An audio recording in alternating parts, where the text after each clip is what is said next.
আপনার পরিবারের সদস্যরা যখন ঘরের বাইরে কাজ করছেন, রোজগার করছেন, পড়াশোনা করছেন, তখন বাড়িতে একজন ব্যক্তি নীরবে নিশ্চিত করছে আপনার স্বস্তি ও আপনার যত্ন, যাতে আপনি কখনো একা না থাকেন। বাংলাদেশের ৩৮ থেকে ৩৯% নারী কর্মক্ষেত্রে সক্রিয়। দেশের উন্নয়নে তাদের অবদান আমরা গর্বের সাথে স্বীকার করি।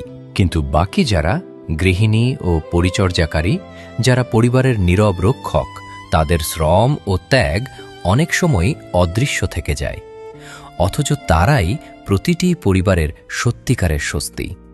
বিএনপি রাষ্ট্র পরিচালনার সুযোগ পেলে তখন বিএনপি এমন এক ভবিষ্যৎ কল্পনা করে যেখানে পরিবারের নীরব রক্ষক নারীরা স্বীকৃতি পাবেন। আর সেই লক্ষ্য পূরণেই বিএনপি তাদের হাতে দিতে চায় একটি ফ্যামিলি কার্ড। ফ্যামিলি কার্ড হল বিএনপির প্রস্তাবিত একটি সরকারি সহায়তা কার্ড। ফ্যামিলি কার্ড একটি নিশ্চয়তা। স্বল্প আয়ের পরিবারগুলোকে বেশি গুরুত্ব দিয়ে গ্রাম হোক বা শহর, পর্যায়ক্রমে দেশের সব জায়গায় প্রতি মাসে প্রায় ২৫০০ টাকা মূল্যমানের নিত্য প্রয়োজনীয় খাদ্যপণ্য ও দৈনন্দিন সামগ্রী প্রদান করা হবে। এবং এই কার্ড প্রদান করা হবে পরিবারের মূল স্বস্তি, নারী প্রধানের নামে।